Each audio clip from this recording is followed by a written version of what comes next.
Hello, my favorite traders in the world and my favorite risk manager, Ben. This is Shoulder Tap, the segment in which we will delve into some trade reports and tap some shoulders and give some kudos. Ben, first off, how are you doing today? I'm doing well, Jack. That's quite the compliment. Your favorite risk manager. That's that's a high honor. I know Mick is out with an illness right now. We hope he gets better, but it might make him feel kind of crummy. Yeah, it's good. Doing well today. It's a hot one in Dallas today. We're triple digit heat, so trying to stay cool and really enjoyed watching our live traders in action today. A lot more positive than we've seen in recent days. So we always talk about the big P&Ls, but a little bit more breadth with the positive trading today in particular. So like seeing that, and yeah, we'll give some shout outs and then jump into some trading cards if you're ready to go. Yep, very nice. It's cooler here in Chicago. I got the trader armor vest on, so let's do it. What we got? Sweet. First of all, shout out to the TV crew. I listened in this morning a little bit, talking through and executing trades in the house account. House account's up a nice, cool $5,200. So really good work in that account. Dakota's up 419. Took a nice winning trade. Has been keeping it cool since then. We've had some of our live traders pair some gains from a bit earlier. Matthew K's stuck to his $8,000 winning day. Hopefully, he keeps that locked in. Jaite is up $4,600. We're going to talk about him shortly. Shea gave back almost 7,000, up still 2,700 on the day, and then Rafa's given back about 3 grand. He's up 7,300 on the day. So still some good P&Ls. Nice, like I said, kind of widespread green, more so than we've seen in recent history. So live traders are doing well today, and yeah, we can jump right into the trading cards. I think we've got a leftover. We want to circle back to Jacob F. If we can pull the trading card up for them. Yeah, and as we get to Jacob F here, just want to know that 5 minutes ago you may have noticed that things might have moved for the 10-year auction, which we were talking about in chat there. With all the stuff going on and bonds, you always want to pay attention to those, especially the 10, 30-year auctions. So keep them on your calendar because they can make things volatile there. Group coaching, Jesse, is on right after this at 12:30 with David Green and JD. All right, we came back for you, Jacob.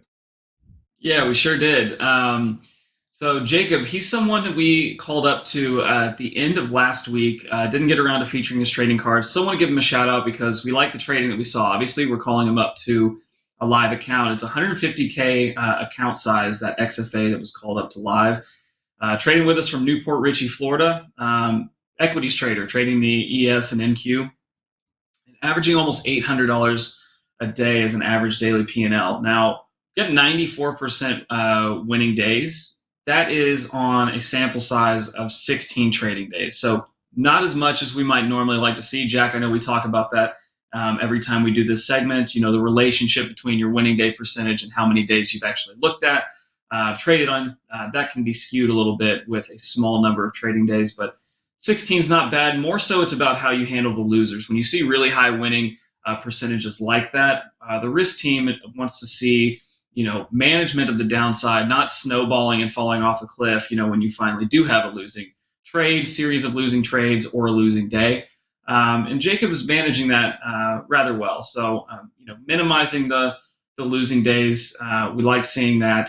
Only a $114 loser for the worst day, and the best day being $2,600. That's well outpacing your worst losing day. There were a couple of days he was in the red, ended up digging himself out of that, which is also encouraging to see. But again, kind of a little susceptible to that DLL. I want to know that if he hits that DLL, that we can recover from it. Didn't see that, but at the same time, if you're making money, if you're trading profitably, there's not whole lot else to talk about. So Jacob's definitely been doing that. Only trading about a 1-to-1 reward to risk ratio with a 82% winning trade. So really impressive. A lot of days it's just one trade. He's picking a spot, putting on one trade, letting that work out, and taking home profits each time he's doing that. So really impressive. The little trading volume is something else that stands out. Like I said, sometimes one trade a day, and then the accuracy associated with that is awesome.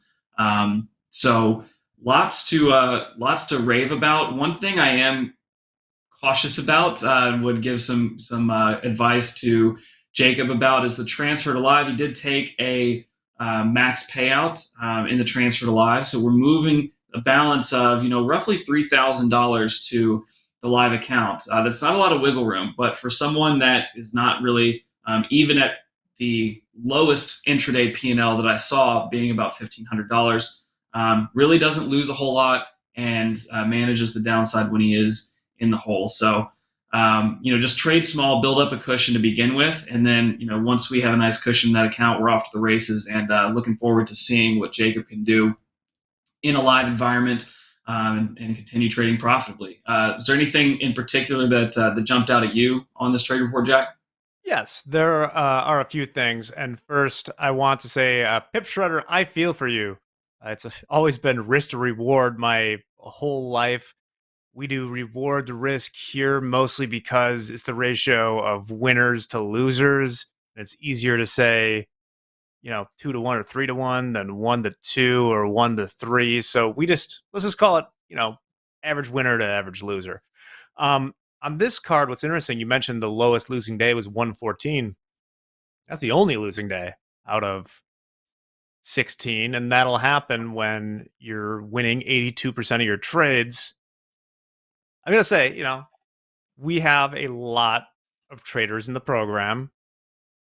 I don't know in the long term how sustainable 82% winning trades is on a 1 to 1 reward, but I do like that Jacob is really managing, as you mentioned, the downside. That only losing day was 114, and then on one day he was flat minus $1,500 and brought it back to up 188. What I really like is that usually when we see these, and you alluded to this a little bit, um, these incredibly high winning day percentages, it's paired with win a little bit each day and then always, lose the maximum.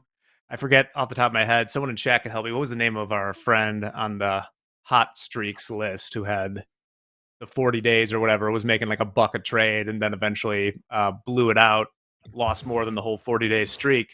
That's not the case here. Yeah. You're right. I think that I'll never criticize someone for taking payouts. Taking 3 of those. Transferring 3 grand isn't a lot, but then again, they've never lost close to that. And I presume because they're only bringing over 3K, they're not planning to risk that. And just look at this card. I trust Jacob on that. I don't see anything resembling any gambling here, which is rare because we all have times where we kind of maybe play a little fast and loose with it. But this looks really good. Yeah, yeah, I would echo everything that you said, and taking those payouts consistently, another positive thing. I think we really need to wait a little bit and see. Sometimes we're as a risk team, we're evaluating accounts that they've made profits in 6, 7, 8 days in a row, and they just don't have any losing trades. There's so much to be learned about a trader, and where they're at, maturity wise, psychologically, when the losses actually do come. So usually need to see how losses are managed before we consider calling someone up, even if they're on, some kind of crazy hot streak, 5 days in a row and they're up $20,000. We still need to see what the losing looks like, and prove to us that you can lose like a professional, in the same way that you win like a professional. So just some food for thought. We can move on to the next card we have up. Mentioned earlier, we talk about him, Jaite. Jaite O is trading with us from Linwood, Washington. And Jaite is someone that I've wanted to do a deep dive on for some time because very often they're appearing on the live trader updates that we put out, multiple times a day, talk about them on TopstepTV and highlight them, but haven't seen the account balance growing to the degree you might think when you see someone featured that often. So wanted to dig in. Glad we got the opportunity to. It's Jaite's a live trader trading 100K live account with us, average daily P&L minus 125. And it's interesting you talked about the bond auction that we had just 13 minutes ago kick off. It's really, really important to understand what news events are coming up, what news events are going to impact your trades. We preach that over and over again here on this program. Jaite would be in a much better spot overall in this account were it not for CPI day on July 11th. July 11th. That's right. Had a what for Central Time Zone in the United States would be overnight session. Jaite is put on a 10 lot, held it for looks like about 12 hours, and the CPI number was released at 7:30, and was immediately hit for a $7,000 loss, which is 3.5 times the daily loss limit. So that is what slippage looks like. That is what hyper volatility in the seconds of a news release coming out that has that kind of magnitude, like a CPI release or FOMC release. So really got stung pretty bad on that. You see the best day overall is $8,500. So that's great in an account this size, but having that one losing day really sets you back. That's kind of that one step forward, three steps back that we don't like to see. So it's that one day is a big contributor to why Jaite is in roughly the same level of account balance that they were at the start of this account. But there's positives here too. Taking a $2,200 payout in the live account across the 23 days that they've been in the account, that's great. Up, down, or sideways. If you're able to take a payout, do it. Pay yourself as you go along. Otherwise, you're just playing a video game that is very stressful and takes up a lot of time. So definitely pay yourself, even if you're on a losing streak. We've talked about that a lot recently. And overall, 35% winning days and 35% winning trades. If we can improve that reward to risk ratio, right now it's at 1.6 to 1. It's got to come out somewhere on either side of that equation, whether it's the win rate going up or you're making more per one that you risk. However it works, improving one side of that equation will really help long-term profitability and get you back on the right track. Something I did notice that in the recent days that this account has been trading, the number of losing trades has increased, and the hold times on those losing trades has decreased as well. I think that coincides very closely with the increase in volatility that we've seen in the equities, in particular. This is an S&P 500 and NASDAQ trader. And when volatility kicks up like that, you really need to consider the position sizing that you have relative to what the potential move is. That volatility can, even if it's a good trade idea or good trade location, you got to give that trade some room to breathe. And I think given the contracts, per trade, we're seeing averaging 3 contracts a trade currently, you could drop that to 1, cut your size by a third, and, probably get yourself back on track, kind of get out of the more recent losing streak that we've seen from Jaite. All that being said, he's up a cool $4,600 today, which is fantastic. Like I said, lots of positives to take away here. Not in danger by any means, but in that kind of treading water zone that traders can definitely fall into. That can be a very frustrating place to be if your P&L, your account balance, I should say, is in the same place it was 20 days ago. So just need to roll with the punches. Market conditions change. We've seen that in the last week. Pretty radical market conditions changing, and so recognizing some of the things about your trading as well. At the bottom of the card, you'll see the best days consistently happen when the first trade is a winner.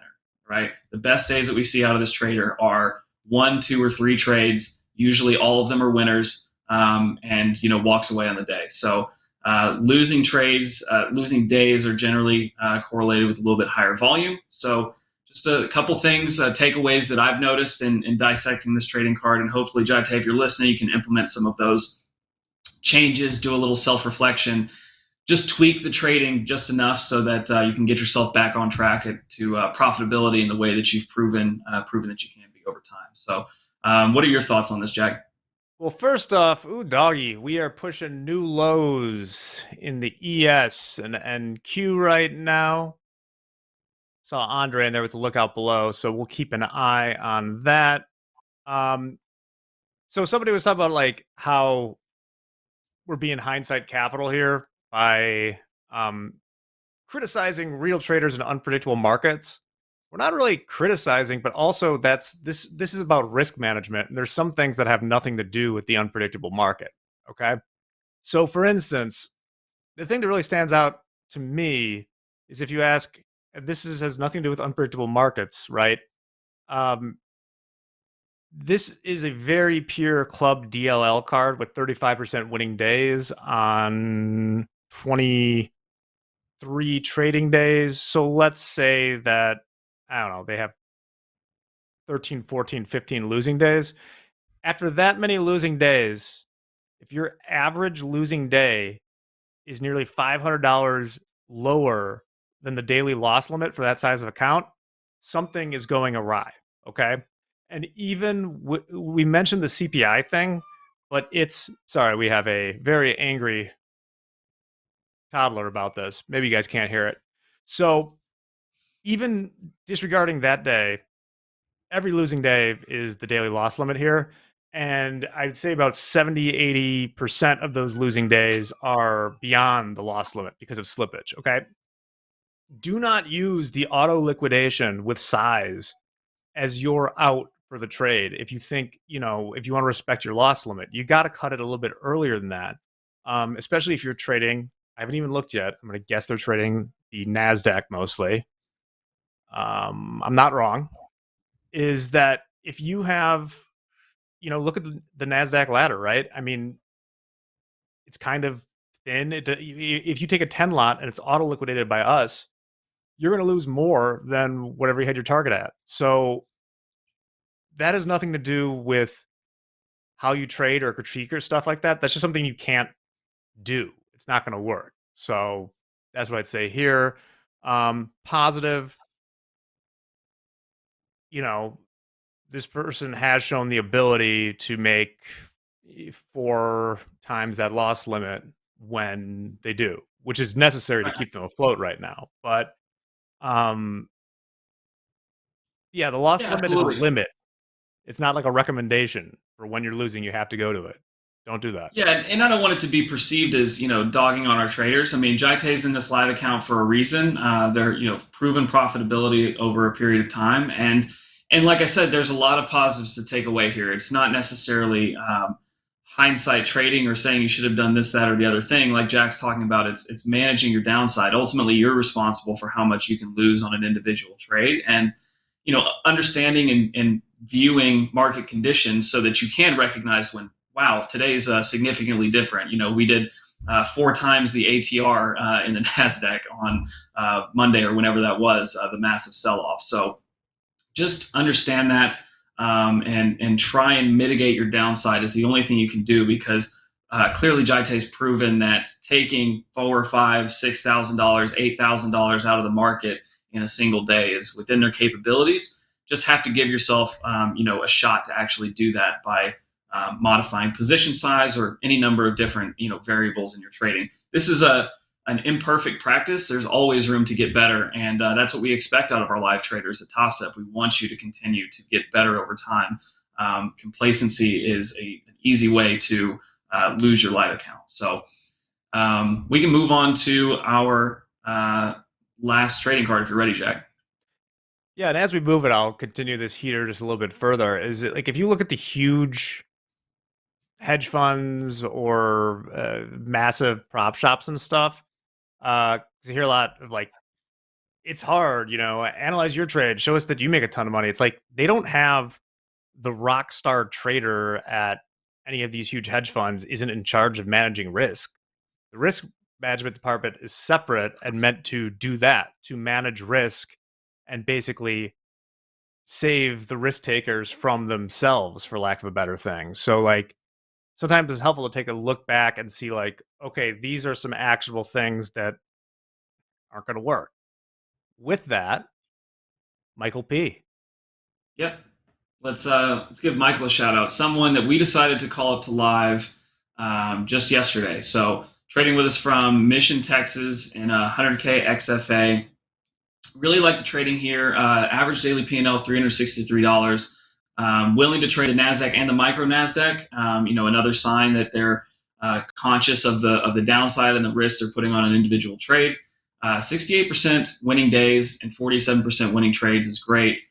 You pair that with the 2-to-1 reward to risk ratio, and that comes out to pretty high profitability. So 34 trading days to look back on in the XFA is really fantastic. Took 2 payouts in July, totaling $4,000, 2,000 per payout. So consistently paying himself, and really just great trading. 10 trades a day, a little bit on the higher side, but only 1 contract per trade average, and taking really really nice trades, really good location. And especially, I can't harp enough that relationship between the win rate and the reward to risk ratio is just dialed in. So I would say one thing that I picked up on looking at those trade reports, it jumps out at you when you look at those streaks, Jack. The losing days typically have a losing trade streak of 4 or greater baked in there. So what happens is, you get on a losing trade streak, and it can kind of snowball into that daily loss limit. So not abundantly friendly with the daily loss limit.